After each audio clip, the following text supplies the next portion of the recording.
दोस्तों यदि इंडिया की बात करें, इंडिया के अंदर 50% से अधिक जनसंख्या खेतीबाड़ी करती है। यानी खेतीबाड़ी पर जीवन आधारित है और वो पशुपालन करते हैं या फिर खेतीबाड़ी करके अपना जीवन यापन करते हैं। और गांव में भी दोस्तों इंडिया के अंदर बहुत ज्यादा जनसंख्या रहती है और इसीलिए दोस्तों इंडिया के अंदर बहुत सी सब्जियों का, बहुत से फ्रूट का, बहुत से मसालों का बहुत बड़े लेवल पर प्रोडक्शन होता है और वो इंडिया से बाहर एक्सपोर्ट भी किए जाते हैं। और दोस्तों बहुत सारी चीजों में तो इंडिया नंबर 1 है और यहाँ से अच्छी क्वालिटी के फ्रूट, सब्जी, मसाले बाहर देशों में भेजे जाते हैं। इसलिए दोस्तों यदि खेतीबाड़ी के अंदर देखें तो इंडिया के अंदर बहुत सी छोटी छोटी बिजनेस अपॉर्चुनिटीज है, बहुत बड़े बड़े, बहुत अच्छी अच्छी अपॉर्चुनिटीज है जिसके अंदर किसान भाई स्टार्ट करके अपना जीवन यापन अच्छे से कर सकता है। तो इस वीडियो के अंदर दोस्तों हम जानेंगे वो कौन कौन सी लग्जरी फार्मिंग है जो किसान भाई स्टार्ट कर सकता है या फिर उनको स्टार्ट करने की क्या प्रोसेस रहने वाली है, क्या कुछ उसके अंदर करना पड़ेगा और क्या कुछ रिक्वायरमेंट रहने वाली है। तो चलिए वीडियो स्टार्ट करते हैं और जान लेते हैं 2026 की टॉप लग्जरी फार्मिंग के बारे में। तो दोस्तों जैसे हमने आपके साथ पहले डिस्कस किया कि इंडिया के अंदर 50% से अधिक जनसंख्या खेतीबाड़ी करती है और अच्छी अच्छी क्वालिटी की सब्जियां उगाती है, अच्छी अच्छी क्वालिटी के अनाज उगाती है या फिर मसाले उगाती है। ऐसे बहुत सारी कैटेगरीज के अंदर फार्मिंग की जाती है और इसीलिए दोस्तों इंडिया एक कृषि प्रधान देश है और यहाँ गांव के अंदर रहने वाले किसान भाई अपना जीवन यापन अच्छे से कर पाते हैं। लेकिन दोस्तों बहुत से किसान भाइयों को बहुत सारी चीजें नहीं पता होती वो कौन कौन सी अच्छी सब्जियों का या फिर फलों का प्रोडक्शन कर सकता है, फार्मिंग कर सकता है और उन्हें बाहर भी एक्सपोर्ट कर सकता है। तो हम एक एक उन फार्मिंग के बारे में जान लेते हैं जो अच्छे सेल पे, अच्छे रेट पे मार्केट में सेल होती है और मार्केट में अच्छी खासी डिमांड उनकी बनी हुई है। लेकिन किसान भाइयों सबसे पहले ही मैं बता दूं आपको, अलग अलग क्लाइमेट कंडीशन के हिसाब से, अलग अलग स्टेट के हिसाब से अलग अलग फार्मिंग होती है। तो आप इनमें से अपने एरिया के अकॉर्डिंग कौन सी भी फार्मिंग देख सकते हैं। सबसे पहली है कीवी फार्मिंग। दोस्तों सभी को पता है इंडिया के अंदर कीवी की कितनी ज्यादा डिमांड है। सबसे ज्यादा कीवी दोस्तों वैसे तो बाहर से इंपोर्ट की जाती है, लेकिन दोस्तों अब बहुत से किसान भाई है जो इंडिया के अंदर भी कीवी का प्रोडक्शन करने लगे हैं। एक एकड़ की बात करें तो लगभग 200 से 250 पौधे इसके अंदर लगते हैं और 3 से 4 साल में एक पौधा तैयार होता है। और दोस्तों 4 साल के बाद ही पौधा प्रोडक्शन देना स्टार्ट करता है धीरे धीरे और 7 साल के आसपास का पौधा पीक पर प्रोडक्शन देने लग जाता है। एक पौधे की प्रोडक्शन की बात करें तो लगभग 25 से 40 किलो के आसपास पर पौधे के हिसाब से, छोटे पौधे के हिसाब से प्रोडक्शन होगी। जैसे जैसे पौधा बड़ा होता जाएगा वैसे वैसे प्रोडक्शन बढ़ता जाएगा। इसमें दोस्तों इंडिया के अंदर बहुत से किसान भाई है जो एनवायरमेंट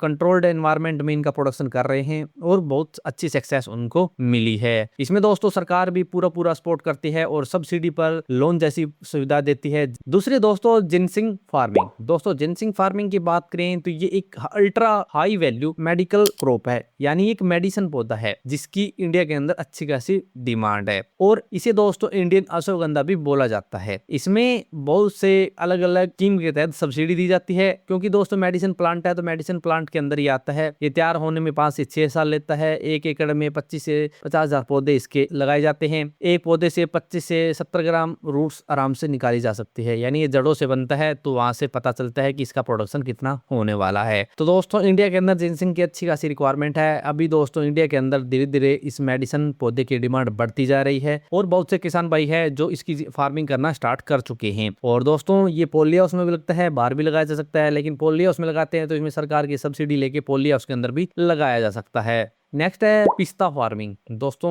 ड्राई फ्रूट्स का नाम आता है तो पिस्ता सबसे ऊपर आता है क्योंकि दोस्तों पिस्ता एक ऐसा ड्राई फ्रूट है जो शरीर के लिए भी अच्छा है और इसे बहुत से चीजों के बनाने के लिए भी इस्तेमाल किया जाता है। एक पौधे की बात करें तो लगभग 3 साल में पिस्ते का पौधा फ्रूट देना स्टार्ट करता है और फुल्ली मैच्योर पौधा लगभग 15 से 20 साल में होता है। एक मैच्योर प्लांट लगभग 50 से 60 किलो के आसपास पिस्ता दे देता है और एक एकड़ में लगभग 260 से 270 पौधे लगाए जा सकते हैं। और दोस्तों इसके अंदर इन्वेस्टमेंट की बात करें तो आपके एरिया के हिसाब से अलग अलग इन्वेस्टमेंट होगी, 60,000 70,000 जितनी भी इन्वेस्टमेंट आप करना चाहें। इसमें भी दोस्तों जब आप एक बार पौधा लगा देते हैं तो कई साल तक ये प्रोडक्शन देता रहता है। नेक्स्ट है इलायची फार्मिंग। दोस्तों इलायची की बात करें, कार्डमम की बात करें तो ये मसालों के अंदर आता है और इंडिया की बात करें तो मसालों के अंदर इंडिया नंबर 1 है। यहाँ से दोस्तों बहुत से देशों के अंदर मसाले एक्सपोर्ट किए जाते हैं। इलायची दोस्तों ऐसे क्लाइमेट कंडीशन के अंदर होती है जहाँ पे अच्छा एनवायरमेंट हो। जैसे आप साउथ की तरफ देखें तो वहाँ इलायची का ज्यादा प्रोडक्शन होता है और इसमें दोस्तों प्रोडक्शन धीरे धीरे होता है।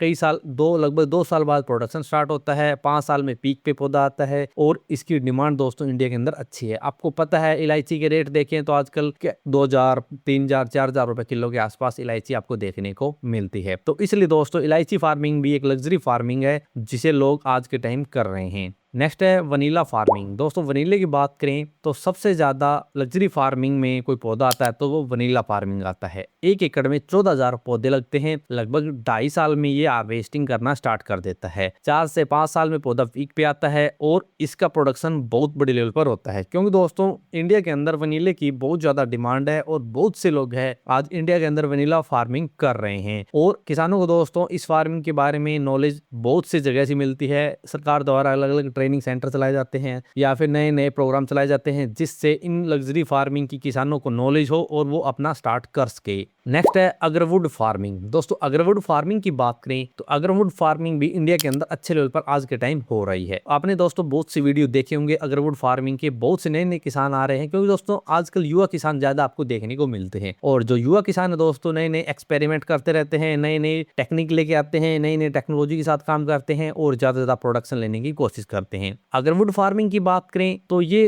ट्री फार्मिंग में एक किंग है। इसके दोस्तों लकड़ी का इस्तेमाल किया जाता है और इसमें से ऑयल निकाला जाता है, यानी इसका ऑयल भी निकाला जाता है और इसकी लकड़ी का भी इस्तेमाल किया जाता है। इसलिए दोस्तों अग्रवुड फार्मिंग धीरे धीरे बढ़ती जा रही है। नेक्स्ट है ब्लैक पेपर फार्मिंग। दोस्तों ब्लैक पेपर फार्मिंग की बात करें तो ब्लैक पेपर की रिक्वायरमेंट हमारे घर में बहुत सी बारी होती है। ब्लैक पेपर का मतलब है दोस्तों काली मिर्च। काली मिर्च तो दोस्तों हर जगह इस्तेमाल होती है, मेडिसिन के अंदर भी इस्तेमाल होती है, सब्जी बनाने में भी इस्तेमाल होती है, चाय बनाने में भी इस्तेमाल लोग करते हैं, ऐसे बहुत से मसाले बनाने में भी काली मिर्च का इस्तेमाल करते हैं। तो बहुत सारी जगह ब्लैक पेपर का इस्तेमाल किया जाता है। दोस्तों ब्लैक पेपर एक ऐसा पौधा है जो 1 एकड़ में लगभग 900 से 1200 पौधों का इंस्टॉलेशन होता है, यानी लगाए जा सकते हैं। और ये प्रोडक्शन 2 से 5 साल के बीच देना स्टार्ट करता है और अच्छी प्रोडक्शन के साथ ये अच्छा मुनाफेदार पौधा बन जाता है। नेक्स्ट है सैंडलवुड फार्मिंग या फिर चंदन की फार्मिंग। दोस्तों आज के टाइम चंदन की फार्मिंग रिकॉर्ड तौर तरीके से ग्रोथ कर रही है, क्योंकि दोस्तों आपने देखा है चंदन का इस्तेमाल बहुत सारी प्रोडक्ट बनाने के लिए किया जाता है। Skin product, skin care product हो गए, हेल्थ केयर प्रोडक्ट हो गए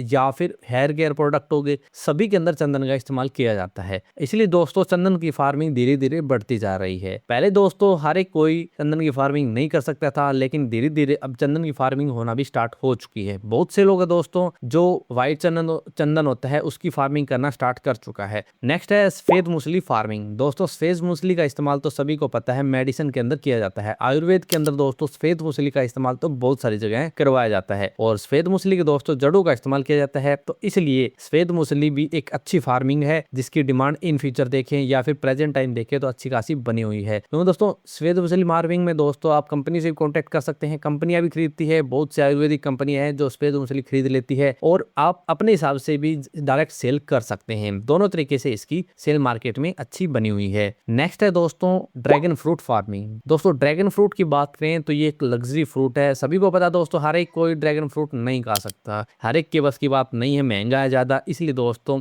ये एक लग्जरी फ्रूट है और बहुत से लोग हैं दोस्तों जो ड्रैगन फ्रूट की फार्मिंग करना स्टार्ट कर चुके हैं। इंडिया के अंदर दोस्तों आज के टाइम बहुत बड़े लेवल पर ड्रैगन फ्रूट की फार्मिंग होती है। आजकल तो दोस्तों हर एक जगह ड्रैगन फ्रूट की फार्मिंग मिल जाएगी। इसके साथ दोस्तों और भी बहुत सी लग्जरी फार्मिंग है जो बहुत से किसान भाई कर रहे हैं, जैसे अवाकाडो फार्मिंग होगी। आजकल तो दोस्तों विदेशों से अवाकाडो आना धीरे धीरे कम होता जा रहा है, जो इंडिया के अंदर बनता है उसकी डिमांड धीरे धीरे बढ़ती जा रही है, क्योंकि दोस्तों अवाकाडो फार्मिंग को कंट्रोल्ड क्लाइमेट के अंदर तैयार किया जाता है। इसीलिए दोस्तों धीरे धीरे नए नए किसान आ रहे हैं, नई नई टेक्नोलॉजी के साथ इंडिया के अंदर ही एवोकाडो फार्मिंग करना स्टार्ट कर चुके हैं। तो दोस्तों ऐसे नई नई टेक्नोलॉजी का इस्तेमाल करके किसान भाई नई नई फार्मिंग लेके आ रहे हैं। यदि आप रिसर्च करेंगे फार्मिंग के बारे में तो आपको बहुत से वीडियो भी मिलेंगे, आपको बहुत सी नॉलेज मिल जाएगी। आजकल दोस्तों सरकार द्वारा भी पूरा किसानों का सपोर्ट किया जा रहा है, जिसके अंदर किसानों को सब्सिडी दी जा रही है। यदि वो लोन लेते हैं तो उसके ऊपर सब्सिडी दी जा रही है, जिससे वो नई नई टेक्नोलॉजी के साथ फार्मिंग में काम करें, वो पोली हाउस लगाए, वो अपने हिसाब से जो भी फार्मिंग करना चाहें उस हिसाब से उसको सब्सिडी दी जा रही है, जिससे नए नए किसान आगे आए। यदि आप कोई भी बागवानी करते हैं, कोई भी फार्मिंग करना चाहते हैं तो आपको उसकी अच्छी नॉलेज होनी चाहिए दोस्तों। यदि आपको नॉलेज होगी तो आप उसका फायदा उठा सकेंगे, जिससे आपको सब्सिडी मिलेगी, क्योंकि दोस्तों यदि आपको नॉलेज नहीं है तो आप सब्सिडी भी नहीं ले पाएंगे। इसलिए दोस्तों पहले आप बागवानी स्टार्ट करें, फिर उसके बहुत से डॉक्यूमेंटेशन वो तैयार करवाएं और आपको सब्सिडी भी मिल जाएगी। सरकार दोस्तों बागवानी के लिए अच्छा खासा खर्चा दे रही है, तो आप उसके बारे में अच्छी नॉलेज लेके आप उसके लिए अप्लाई करें। यदि आप कोई भी बागवानी करते हैं, आप अमरूद की फार्मिंग करते हैं, आप सेब की फार्मिंग करते हैं, आप किन्नू की फार्मिंग करते हैं, सभी के ऊपर दोस्तों सरकार द्वारा अच्छी खासी सब्सिडी आज के टाइम दी जा रही है। तो आप अप्लाई करेंगे तो आपको सब चीजें मिलेगी और आप अपने फार्मिंग को भी आगे बढ़ा पाएंगे। यदि आपका इसके बारे में कोई भी सवाल या फिर क्यूरी है तो आप कमेंट से कमेंट कर सकते हैं। तो मिलते हैं नेक्स्ट वीडियो में, तब तक के लिए जय भारत जय हिंद।